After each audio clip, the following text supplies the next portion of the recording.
कि अगले सेशन में अगले जो हमारी सीरीज़ शुरू होगी उसमें इस तरह की बातें होंगी।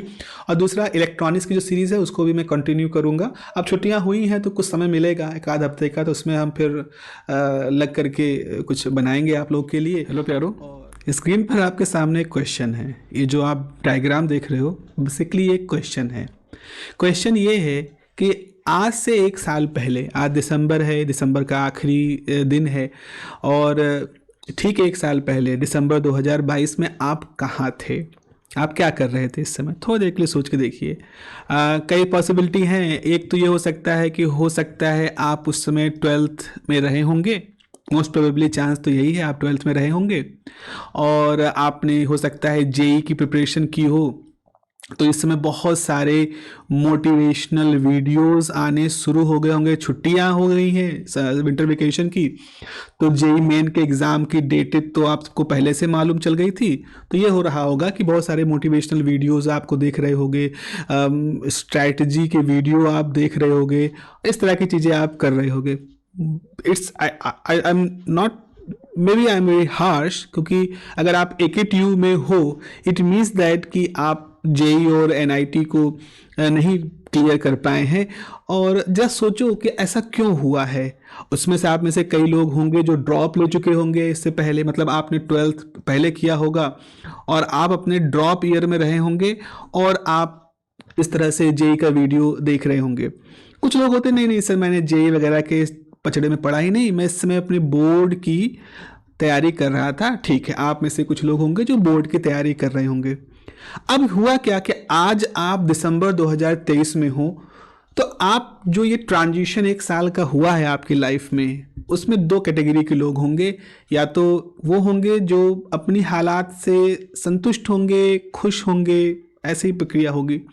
और ऐसे लोग होंगे जो अपनी हालात से बड़े ही असंतुष्ट होंगे और निराश होंगे, दुखी होंगे, नेगेटिव फेज में होंगे। ये हम मोटे तौर पे कह रहे हैं। हाँ, एक कैटेगरी ऐसी भी हो सकती है कि सर हमें ना कोई खुशी ना कोई गम, हम बहुत ही संत पुरुष किस्म के व्यक्ति हैं, जो है जैसा है ज़िंदगी को हम बहुत ही प्रेजेंट में जीते हैं, जैसे चला रहे वैसे चले। ओके, लेकिन कैटेगरी इन दो में ज़्यादा होगी।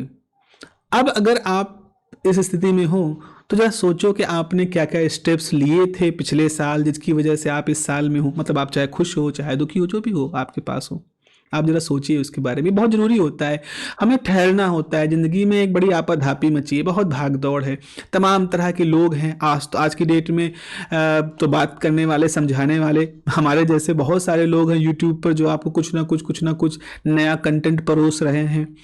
उसके पीछे हमारा मोटिवेशन हो जाता है कि हमारे चैनल में कुछ और व्यू आ जाएं, हमारे कुछ और अच्छे सब्सक्राइबर जुड़ जाएं, हमारा वॉच टाइम बढ़ जाए। ऐसे बहुत सारे मोटिवेशंस होते हैं। अब हम जो ये बात कर रहे हैं इसके पीछे हमारा मोटिवेशन क्या है, मतलब आप अंदाज़ा लगा सकते हो। लेकिन एक सवाल बस इतना है, जो अनुभव से बता रहा हूँ, कि हम जब भी अपनी दौड़ में दौड़ रहे होते हैं ज़िंदगी की, हमें कुछ समय रुकना चाहिए, कुछ सोचना चाहिए। क्योंकि एक बार जब आप ठहर के कुछ सोचना शुरू कर देते हैं तो आपको अचानक से बहुत सारी गलतियां दिखनी शुरू हो जाती हैं। जैसे तुम सोचो, आप बहुत स्पीड में चलते हो, बहुत स्पीड में चलते हो, आप 50-60 की स्पीड, 100 की स्पीड से आप चल रहे हो। आपका सारा ध्यान आपके सड़क देखने पे है, आप अगल बगल की हरियाली, पेड़ पौधे, लाइटिंग, खूबसूरती देख ही नहीं पा रहे हो। आपने वो रेस जीतने में, पूरी करने में पूरा कंसंट्रेशन लगा दिया, अगल बगल कुछ देखा ही नहीं।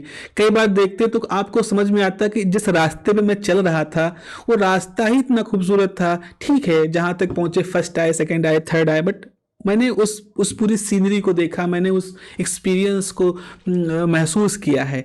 ये बहुत ज़रूरी होता है। लाइफ बहुत बड़ी है बच्चों, आपके पास बहुत बड़ी लाइफ पड़ी है। और सिर्फ ये रेस नहीं है, अभी तो ज़िंदगी की जो रेस है वो तो शुरू ही होगी, वो शुरू हो चुकी है आप लोगों के लिए। आप जरा सोचें। अच्छा चलिए आते हैं अपने AKTU की बात करते हैं। आप अपनी इंजीनियरिंग की जर्नी शुरू कर रहे हो। यहाँ पर भी है कि भाई माहौल क्या है, बाजार में क्या है। भाई डिमांड तो कंप्यूटर साइंस की है कि बहुत सारे लोग कंप्यूटर साइंस पे कर रहे हैं और तमाम तरह के ब्रांचेस खुल चुकी हैं। Artificial intelligence, cloud computing, machine learning, data science क्या क्या नहीं खुल चुका है। इट्स अ मार्केट, क्योंकि कंप्यूटर साइंस में उसमें अपने है कि कितनी सीटें आप आ सकते हैं। अगर आप वैरायटी ऑफ कोर्सेज लॉन्च कर दोगे, स्पेशलाइजेशन कोर्स लॉन्च कर दोगे, तो आपकी सीटें बढ़ सकती हैं। तो आज की डेट में क्या हो रहा है कि बहुत सारी सीटें बढ़ रही हैं, प्राइवेट यूनिवर्सिटीज़ बहुत सारी खुल रही हैं, अब तो कॉलेजेस यूनिवर्सिटी में कन्वर्ट होना शुरू हो गए हैं। और आप भी हो सकता है, मेरा जो पर्सनल अंदाज़ा है वो ये है कि आप में से बहुत सारे बच्चे होंगे जो प्राइवेट कॉलेजेस में होंगे। अब आप उन कॉलेजेस में गए हैं, अब जब आप कॉलेज जाते हो ना, तो कॉलेज में एंटर जब करते हो तो वहाँ पर भी तमाम तरह की मतलब अनसर्टेनिटी रहती है, तमाम तरह के एक सबका अपना परसेप्शन होता है, यार कॉलेज में क्या होगा, कैसे होगा, मतलब किस तरह का माहौल होगा। कॉलेज तो हमने फिल्मों में कॉलेज देखा है, कुछ कुछ होता टाइप कॉलेज देखा है हमने, कभी खुशी कभी गम टाइप कॉलेज देखा है। तो हम भी वहाँ जाएंगे, हमारी भी रंगीनियाँ शुरू होंगी, हमारा भी जलवा होगा, तमाम तरह के मन में मतलब एक तरह से उथल पुथल होती रहती है। अच्छा, अब होता क्या है कि कॉलेज लाइफ जो है वो स्कूल लाइफ से बिल्कुल अलग होती है। स्कूल लाइफ आप डायरेक्ट पेरेंट्स और टीचर्स, जो कॉलेज के टीचर्स होते हैं और जो स्कूल के टीचर होते हैं, उनमें भी बहुत बड़ा अंतर होता है। क्योंकि कॉलेज इज़ समथिंग, आप 4 साल बाद एकदम से मार्केट में आने वाले प्रोडक्ट हो जाओगे। स्कूल इज़ समथिंग, चलो अभी आपके पास बहुत सारे एस्पेक्ट हैं, आप देखो क्या कर सकते हो, अपना लाइफ को चूज करो, कैरियर चूज करो। Now you are very much on the track of your career. अब इस कॉलेज की बात करें तो मेरा जो अनुभव है 15 साल से, जो मैं आप लोगों को देख रहा हूँ, इन यंग माइंड्स को देख रहा हूँ, इतने एनर्जेटिक बच्चों को देख रहा हूँ, तो मैंने हर तरह के लोग देखे हैं। मैंने ऐसे भी देखे हैं जिन्होंने बहुत एफर्ट करके बहुत अच्छी जगह पहुँच गए साधारण बुद्धि का होने के बावजूद, और ऐसे भी देखे हैं जो बहुत अच्छी शार्प माइंड के थे, बहुत अच्छा उनका आईक्यू था, और वो अपने एक्टिविटी से आज बहुत ही नॉट वेरी फेवरेबल कंडीशन में कहूँगा कंपेरेटिवली आज हैं।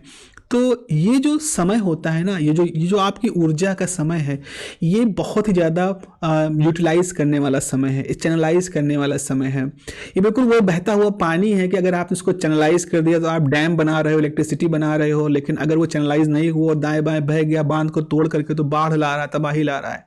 आपकी ऊर्जाएं यंग लोगों की जो ऊर्जा होती है ऐसे ही होती है। चैनलाइज हो गई तो आप सबकी तरक्की के एक तरह से माध्यम बन जाते हो, और अगर चैनलाइज नहीं हुई तो वो एक दूसरी तरह से विनाश की तरफ, एक बुराई की तरफ, एक डिस्ट्रक्शन की तरफ जाना शुरू हो जाता है। और as a teacher it is very painful कि हम देखते हैं अपने सामने कि कैसे वो डिस्ट्रक्ट हो रहा है, कैसे वो कंस्ट्रक्ट हो रहा है। कंस्ट्रक्ट होना बहुत अच्छा लगता है और डिस्ट्रक्ट होना बड़ा ही पेनफुल होता है, क्योंकि वो मेंटल स्थिति ऐसी होती है कि हम सुनते नहीं किसी की। ये जानते हुए गलत है, हम गलत करते जाते हैं। ये जानते हुए कि सामने वाला टोक रहा है और जो टोक रहा है वो सही है, कई बार उसके बावजूद भी करते जाते हैं। Again it's a matter of energy. तो अब मेरा जो यहाँ बात करने का पर्सपेक्टिव ये है कि थोड़ा सा सोचिए, आप अपने उन कदमों को जरा सा पीछे मुड़ कर देखें कि किन कदमों को आपने, किन किन किन रास्तों को आपने अडॉप्ट किया जो आज आप यहाँ हैं, और क्या आप इससे बेहतर स्थिति में हो सकते थे, या क्या आप अगर उन फैसलों को ना लेते तो आज आप और बुरी स्थिति में होते। ये जरूर है सोचना, आपका यंग दिमाग है, आपके लिए सोचना बहुत जरूरी है। मतलब इट्स द प्रोसेस ऑफ सोचिंग is very important, it's very important. सोचना बहुत ज़रूरी हो जाता है। अच्छा चलिए, मान लीजिए आप आप आ गए, आप कॉलेज में आ गए, अब आपके सामने बहुत सारे सवाल होंगे, बहुत सारे सवाल होंगे। ये वो सवाल हैं, ये उन सवालों में से कुछ सवाल मैंने अपने पास रखे हैं, इस स्क्रीन पे मैं ला रहा हूँ, जो मुझसे बच्चे पूछते हैं, थोड़ा कंफर्टेबल हो जाते हैं, क्योंकि मैं कोशिश करता हूँ बच्चों को थोड़ा सा कंफर्ट करने की। भाई आपके अंदर जो भी अच्छा बुरा है वो तभी बाहर निकलेगा जब आप कंफर्टेबल होगे।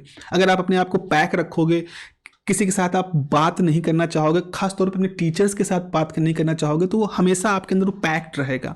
अगेन एनर्जी है, उसको आप कंपैक्ट नहीं कर सकते हो, किसी दूसरे फॉर्म में बाहर निकल जाती है। सो मेरे गुरुजी मुझे कहा करते थे कि teaching profession is not a profession just for teaching, it's a teacher is a psychologist, a teacher is a part time psychologist, a part time sociology उसको आनी चाहिए, सोशियोलॉजिस्ट होता है, a part time counsellor, a little bit content of बड़ा भाई, चाचा, ताऊ, parents, mentor. So teacher is collection of many things.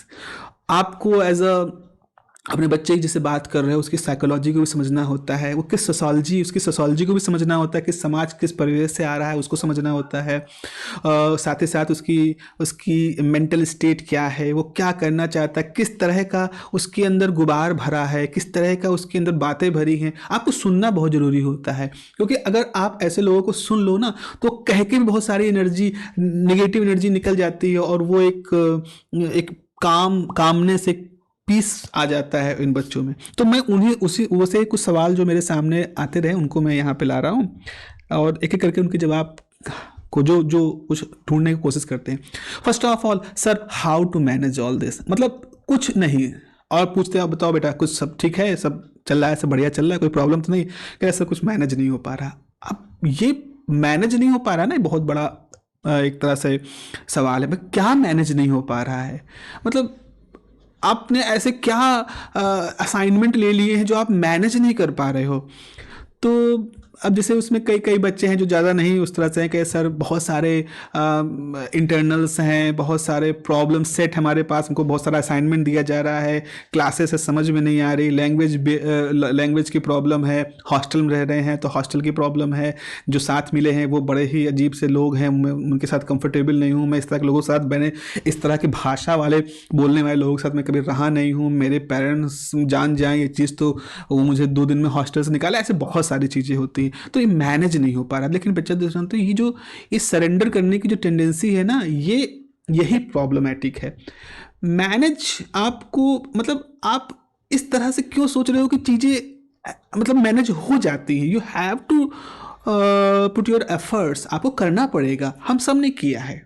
हम जब किसी नए परिवेश में जाते हैं तो हम उस परिवेश के हिसाब से अपने आप को अनुकूल करते हैं, अपनी वैल्यूज़ को बचाते हुए। ये ह्यूमंस की सबसे बड़ी प्रॉपर्टी है, ये ह्यूमंस की सबसे बड़ी टेंडेंसी है कि हमने ये सीखा है कि किसी भी माहौल में कैसे अपने आप को ढाला जाए और फिर कैसे बढ़ा जाए।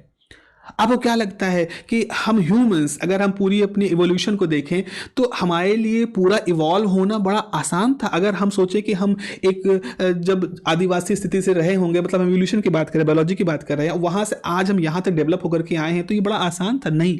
लेकिन हम फिर भी आज फूड चेन में सबसे ऊपर क्यों हैं? क्योंकि हमने वो अडॉप्शन जो है बहुत तेज़ी से किया है। तो हम ह्यूमंस की ये टेंडेंसी होती है, we are very good in that adoption, हम बहुत जल्दी अडॉप्ट कर लेते हैं। लेकिन वो अडॉप्शन ऐसा नहीं होना चाहिए कि जो हमें पोल्यूट कर दे, वो अडॉप्शन ऐसा होना चाहिए जो हमें कंफर्ट दे। आपको ये मालूम होना चाहिए कि किस बारे में किससे बात करनी है, किससे नहीं करनी है, सीखना पड़ेगा। आपको किससे दोस्ती रखनी, किससे नहीं रखनी, कोई किस तरह का एलिमेंट है, किस माइंड का है, उसको कैसे टैकल किया जाए। लड़ाई करना, हर बात पे लड़ जाना, it's not the solution, it's not the solution. एक बात हमेशा याद रखो, एक कहावत है कि कभी भी किसी मूर्ख के साथ बहस नहीं करनी चाहिए, बिल्कुल मत करनी चाहिए, अवॉइड करिए, यही बुद्धिमानी है।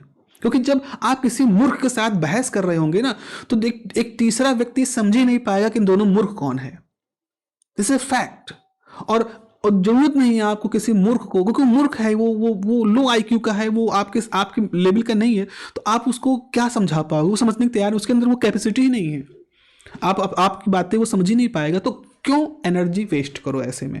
Just try to find some way, and this activity is the actual training. कि आपको क्या लगता है, आप किसी कंपनी में जाओगे तो वहां सब आपके मन का काम मिलेगा। You will get some task which are next to impossible.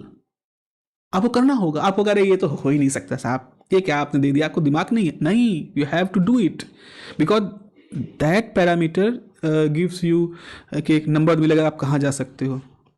अच्छा, एक और सवाल होता है कि sir this was not my dream branch. Okay, how you set up some dream? Sir मेरा ड्रीम ब्रांच नहीं है, ये मैं ये करना चाहता था। अब आपने जो ड्रीम है, आपका जो ड्रीम ब्रांच है, इसको डिसाइड करने का तरीका क्या था, क्राइटेरिया क्या था? आपने सुना कि कंप्यूटर साइंस में बहुत सारा पैसा है, बहुत कोडिंग वगैरह पे ये सब स्किल उसके लिए सब होता है, तो काश मुझे ये मिल जाता तो होता। आपका ड्रीम ब्रांच का क्राइटेरिया क्या था? और मोस्ट ऑफ द केसेस में जो मैं देखता हूँ वो यही है कि सोसाइटी किस तरह से बात कर रही है। सोसाइटी में बहुत चार लोग, फूफा मौसा चाचा लोग कह रहे हैं कि भाई कंप्यूटर साइंस में तो आजकल बड़ा स्कोप है, वो भी नहीं जानते कहाँ क्या स्कोप का मतलब क्या होता है। तो आपने कहा अरे यार कंप्यूटर साइंस करते कितना अच्छा होता, कंप्यूटर साइंस में ये हो जाता वो हो जाता, ऐसा लगता है कि सब थाल में रखा हुआ है और आपको मिल जाना है। ऐसा नहीं है, चैलेंजेस हर तरफ हैं। हाँ ठीक है, सोसाइटी ड्रिवन है, ये सब मांग है भाई आजकल। हर आप देखिए इस समय हम लोग ऑनलाइन बात कर रहे हैं, तो आप हर दूसरे व्यक्ति के पास एक ऐप है। हर कंपनी हर अपने आप को डिजिटलाइज करना चाहती है, खाना मंगाने से लेकर के आप हर तरह की एक्टिविटी ऑनलाइन कर रहे हो, तो वो एक्सपैंड कर रहा है। तो ऐसे प्रोग्रामर्स की ज़रूरत है, ऐसे लोगों की ज़रूरत है जो उस डिजिटलाइजेशन को यूटिलाइज कर सकें। लेकिन आज ये भी आपको मालूम है कि सिर्फ कंप्यूटर साइंस ब्रांच में ही वो उम्मीद नहीं है केवल। अब बहुत सारे ऐसे लोग हैं जो अलग अलग ब्रांचेस के हैं and they are very good in this activity. So dream branch अब जो भी मिला आपके, अब उस जो मिला है उसके चक्कर में क्या हुआ है, वो हो सकता है आपके मार्क्स नहीं अच्छे रहे, इस वजह से आपको ऐसा मिला है।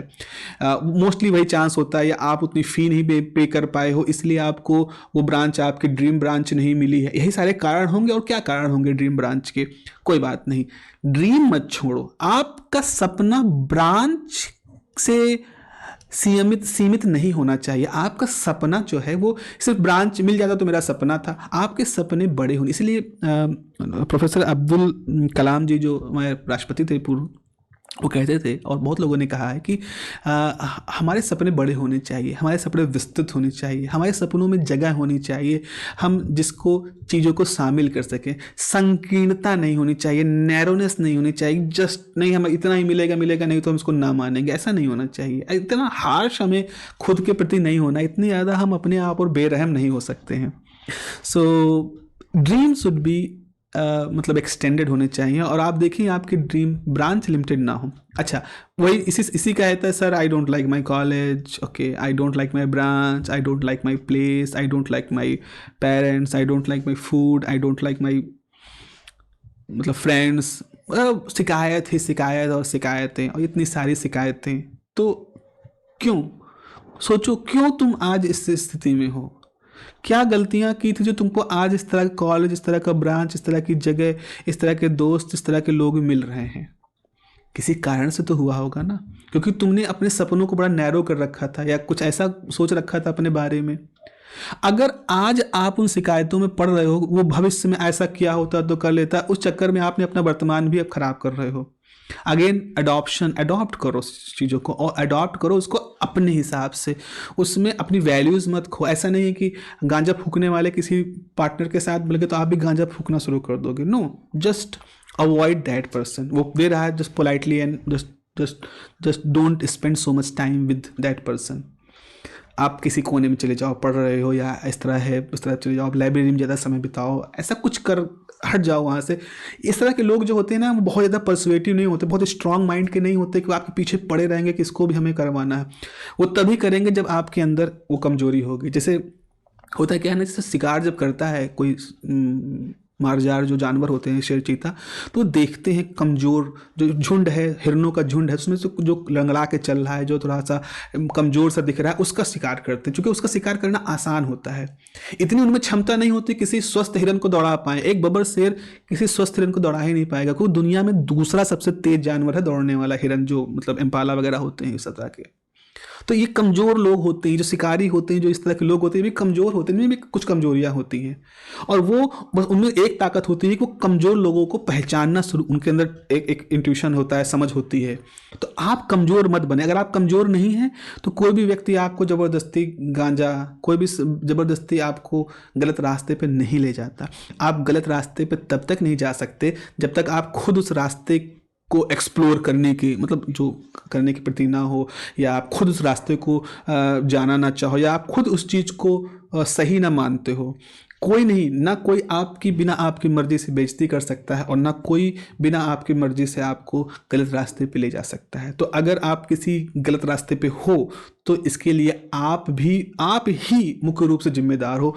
वो तो है ही है शिकारी, वो तो बिगड़े ही हैं, उनके अंदर तो ये ईर्ष्या है ही है कि ये जो जैसा है यही मैं था और आज मैं ये हो गया हूँ तो मुझे इसको ऐसे बनाना है। Just choose your friends wisely, be wise.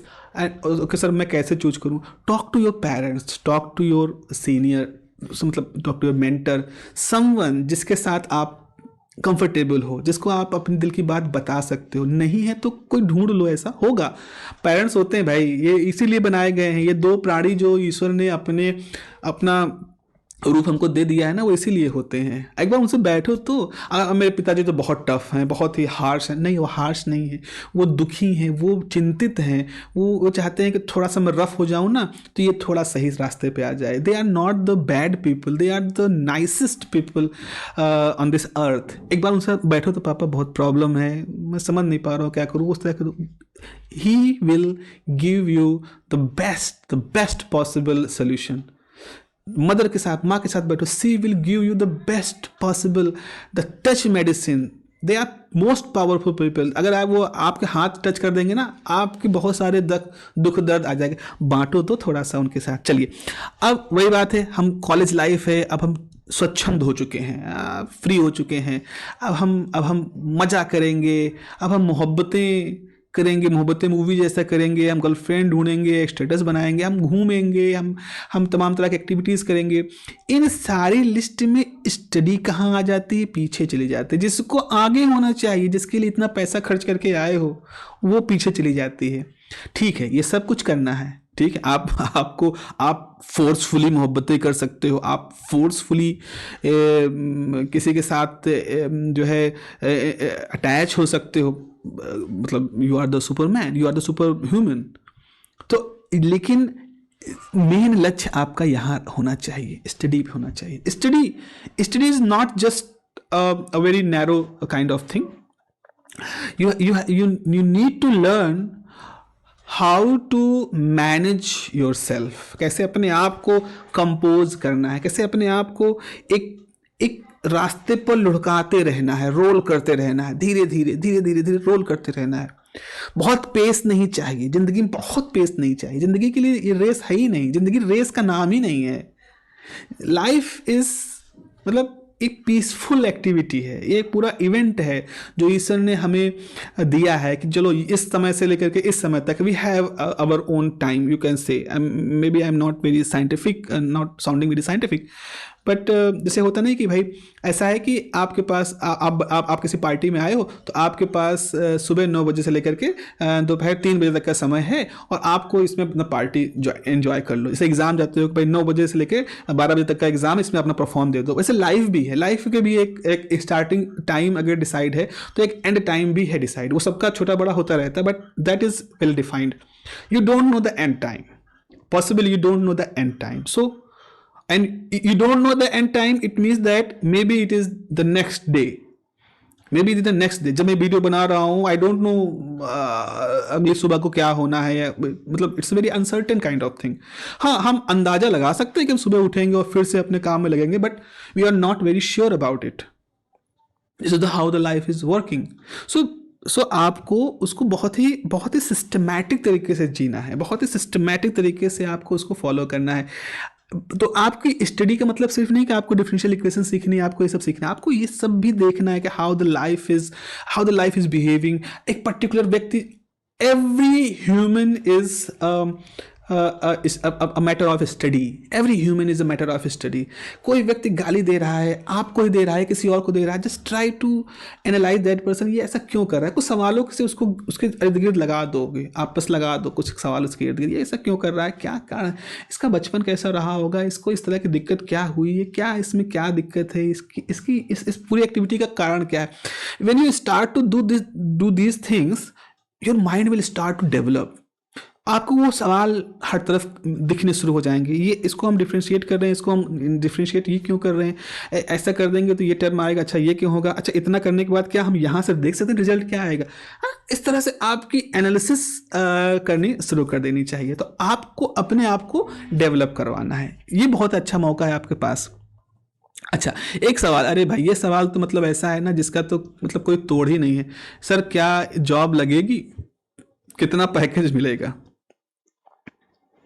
मुझे एक बात बताओ, जैसे मान लो आपने कंपनी खोली, आपने अपने पिताजी से 8-10 लाख रुपए ले लिए, मतलब उनकी सारी रिटायरमेंट की पूंजी ले ली, उन्होंने अपना खेत गिरवी रख दिया और आपने 20 लाख रुपए, 20-25 लाख रुपए लगा के एक कंपनी शुरू की। यू आर द ऑनर, उसके ओन करते हो। ओके, नाउ अब आपको चाहिए इसमें एक ऐसा इंजीनियर, एक ऐसा व्यक्ति चाहिए जो कि जो भी प्रोजेक्ट आपको मिल रहे हैं उसको वो आपके साथ वो करे। अच्छा, आपको लगा कि ये प्रोजेक्ट सक्सेसफुली कंप्लीट हो गया तो इस प्रोजेक्ट खत्म होने के बाद मैं 10 लाख रुपए कमाऊंगा, आपने सोचा।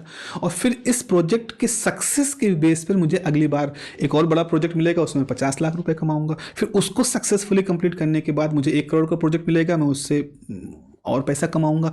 आपने अपने जीवन में ये टारगेट बना रखे, लेकिन आपको मालूम ये काम आप अकेले नहीं कर सकते हो, तो आपको कुछ लोग चाहिए। अच्छा, आप कैसे लोगों को हायर करोगे? आपको अगर किसी व्यक्ति को हायर करना है जिसको आप पैसा दोगे वो आपके लिए काम करेगा, तो क्या आप किसी ऐसे व्यक्ति को काम करोगे, लोगे जो आपके इस लक्ष्य को तोड़ दे? कोई ऐसा व्यक्ति अपने साथ जोड़ोगे, जानबूझ के जोड़ोगे कि जो आपने कहा कि मैं पहले फेज में 10 लाख, दूसरे फेज में 50 लाख, तीसरे फेज में 1 करोड़ रुपए कमाऊंगा, और वो आकर के आपका सारा नुकसान करने की ताकत रख रहा है? कभी नहीं जोड़ोगे। आंसर है कभी नहीं जोड़ोगे। तो आप हमेशा चाहोगे, आप कितने भी नालायक रहे हो, आप चाहोगे कि आपके साथ जो जुड़ा है वो व्यक्ति वो लायक रहे। आप उसको लायक ढूंढोगे, ढूंढ के जाओगे। तो यानी कि दुनिया में पूंछ किसकी है, मतलब उनकी किसकी डिमांड है? ऐसे लोगों की जो इस लायक के हैं, जो कि आपको उतना अर्न करके उतना उतना अर्न करके दे सकते हैं। ठीक है, तो इसीलिए ये जो सवाल है आपके कि क्या हमारी जॉब लगेगी, कि क्या हमारा कितना पैकेज मिलेगा, इस सवाल का जवाब एक और सवाल है कि क्या इन 4 सालों में आप इस लायक बन पाओगे कि आप किसी व्यक्ति को ये कन्विंस कर लो कि मुझे अपने साथ नौकरी करने का मौका दो, मैं आपका फायदा करवाऊंगा? क्या आप इन 4 सालों में ऐसी स्किल अपने डेवलप कर पाओगे कि आप किसी के सामने सीना ठोक के कह सकते हो कि सर मैं 50,000 रुपए आपको हर महीने तो कमा के दूंगा ही दूंगा, इतना तो मैं अकेले कर लूँ तो मैं आप तो कंपनी में तो आपको तो और ज़्यादा दूंगा सेटअप के साथ में।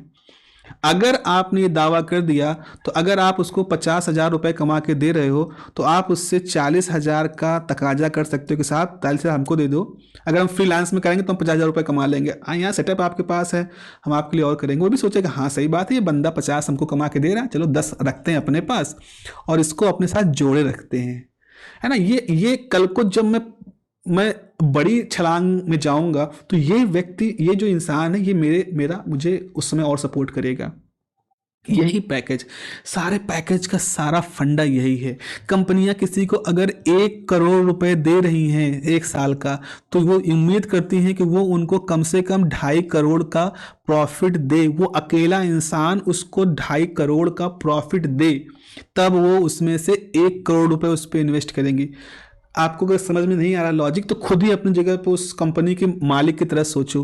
तुम क्या रखोगे ऐसे व्यक्ति को जो जिसका काम भी आप ही करना पड़ रहा है? अब उसका काम भी आप ही कर रहे हो और उसको 50,000 रुपये 1 लाख रुपए दे रहे हो, क्यों दोगे भाई? कब तक दोगे? माता पिता के अलावा कोई बैठा के नहीं खिलाता है। वही हैं जो बेचारे ऐसे जो कहेंगे चलो कुछ कर रहा है नहीं कर रहा उसको खिलाते रहो, उनका ममता, उनकी ममता ऐसे, उनका ममत्व तो ऐसा है, वो आपको खिला देंगे। तो बेटा ऐसा है, बच्चों ऐसा है ना कि अगर आपके दिमाग में सवाल आता है कि मुझे कितने पैकेज, मुझे तो ये पैकेज मिला ही नहीं, अरे थे ही नहीं भैया लायक उस तुम उसके, मैं तो नहीं लूंगा और तुम भी नहीं लोगे, है ना। ये सवाल सोचो, तुम कंपनी में जाकर के 50,000 रुपये पे ऐसे आदमी लोगे जो 10,000 रुपये भी कमा के 20,000 रुपये, अगर अगर वो कहता है सर मुझे मैं 40,000 आपको कमा के दूंगा, तो वो कह रहा है सर मेरी तनख्वाह 40,000 कर दीजिए, तो आप कभी नहीं दोगे। बैठाए हो उसको, चाय पिला रहे हो, उसकी बिजली खर्च हो रही है, वो कंप्यूटर चला रहा है, जो भी कर रहा है आपका काम कर रहा है, जितने का वो पैसा मतलब तो वो तो खाली अपने भर का कमा रहा है और जा रहा, आपका क्या फायदा? समझ रहे हो ना। तो इस चीज़ को जरा समझो। अच्छा, कुछ लोग होते हैं अरे सर CS ब्रांच मिल गई होती तो मज़ा आ गया होता। भैया मतलब तुम्हारे मज़े क्यों नहीं पढ़े फिर? CS ब्रांच के लिए क्यों नहीं तुमने तैयारी की, क्यों नहीं बोर्ड में अच्छे नंबर लाए, क्यों नहीं जेई निकाल लिया, क्यों नहीं IIT क्रैक कर पाए? क्या गलतियां हुई ना, कमियां हुई ना, कमियां रही तभी तो हुआ है। तो आपको IIT मिल गया होता, आपको NIT मिल गया होता, सीधी सी बात जानो, जो व्यक्ति जिस लायक का होता है उसको वो मिलता है। This is a kind of law, just like law of conservation of energy, I would say. जैसे ऊर्जा संरक्षण का नियम दुनिया में काम करता है, वैसे ये भी नाम काम करता है कि हम जिस लायक के होते हैं, हम लगभग लगभग उसी तरह का काम कर रहे होते हैं। ये कहीं ना, मतलब अगर आपको लगता है कोई व्यक्ति बहुत बहुत लायक है और वो कोई छोटा काम कर रहा है, तो इसका मतलब कहीं ना कहीं कोई ऐसा फैक्टर उसके साथ स्ट्रांग होगा जो कि उसको प्लस माइनस की सीरीज में उसको वहां लेकर के आया है।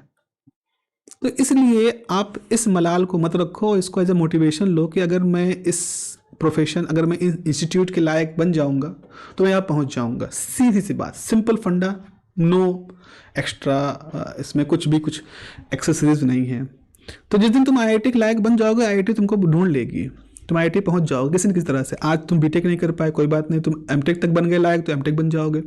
एमटेक नहीं कर पाए करके मान लो तुमने रिसर्च की, तुम रिसर्च के बाद तुम वहाँ पर रिसर्च ऑफिसर बन जाओगे। और अच्छा कर लिया आपने, कुछ और अच्छा काम कर लिया तो आप वहाँ पर as a academics, as a professor वहाँ पर बन जाओगे। मतलब आपको उस लायक का बन जाना है। सांचे हैं, जिस सांचे के लायक हो जाओगे उस सांचे के उस फ्रेम में जाकर के फिट हो जाओगे।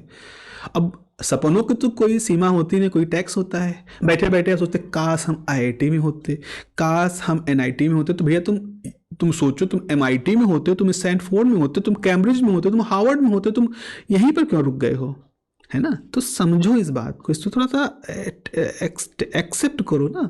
और चलिए लास्ट में, थोड़ा सा लंबा हो रहा है, लास्ट में मैं कहता हूँ life is beautiful, life is very beautiful.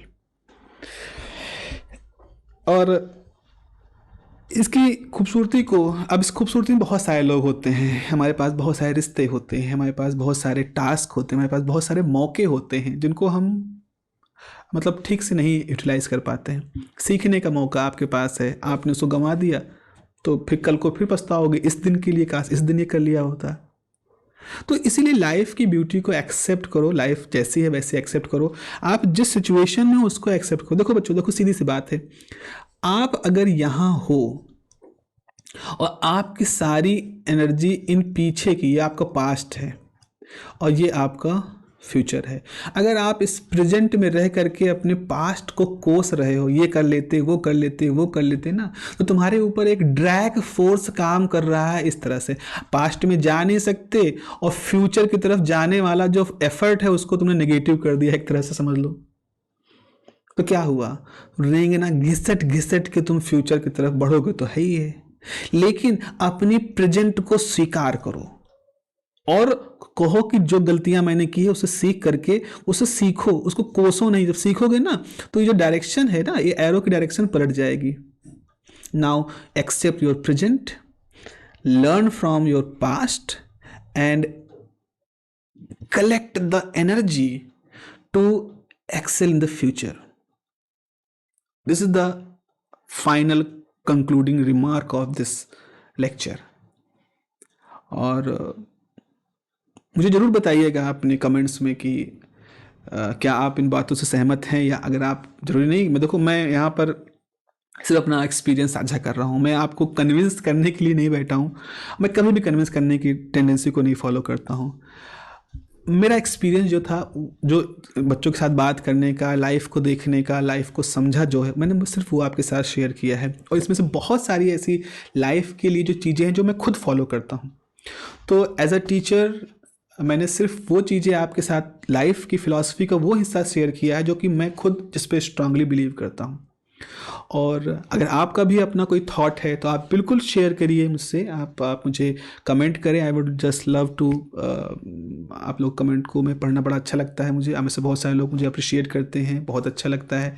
जाहिर सी बात, मेहनत करता है तो सबको अप्रिशिएट करता है तो अच्छा लगता ही है। और अगर कोई प्रॉब्लम आपके साथ शेयर करनी है तो I would love to share my thoughts on about the solution of that problem. तो बाकी आपके पास जो लेक्चर्स हैं वो आते रहेंगे। आप कोई कोर्स पढ़ना चाहते हैं तो मुझे ज़रूर बताइएगा। मैं अभी प्रिपेयर कर रहा हूँ। पॉसिबली नए साल में हम एक सीरीज़ शुरू कर रहे होंगे। आपको एट अ मोमेंट बहुत सारे वीडियो मैं वहाँ पे दूंगा about the mathematics, about the matrices, about the differential equation, about the sub चीज़ों पे जो आपके हैं वो मैं तैयारी कर रहा हूँ। तो उम्मीद है कि अगले सेशन में अगले जो हमारी सीरीज़ शुरू होगी उसमें इस तरह की बातें होंगी। और दूसरा, इलेक्ट्रॉनिक्स की जो सीरीज़ है उसको भी मैं कंटिन्यू करूँगा। अब छुट्टियाँ हुई हैं तो कुछ समय मिलेगा, एक आध हफ्ते का, तो उसमें हम फिर लग करके कुछ बनाएंगे आप लोग के लिए। और अपना सहयोग बनाए रखिएगा और अच्छे से एंजॉय करिए। नया साल आप सबको बहुत बहुत मुबारक। आप बहुत अच्छे स्वस्थ होकर के, आपके परिवार के सभी लोग स्वस्थ होकर के इस नए साल को आगमन करें, उनके जीवन में बहुत सारी खुशियां हों। और मेरी बहुत सारी शुभकामनाएं आप सबके लिए। अपना ध्यान रखिएगा, अपने पेरेंट्स का ध्यान रखिएगा और बहुत सारा मोहब्बत रखिए अपने पेरेंट्स से, अपने माता पिता से, because they are the most wonderful creature they are the most wonderful persons on this earth. और वो ब्लेसिंग हैं because they are so, they have so power, they have so power, they are very powerful. चलिए मिलते हैं अगली class में। ध्यान रखिए। नमस्कार।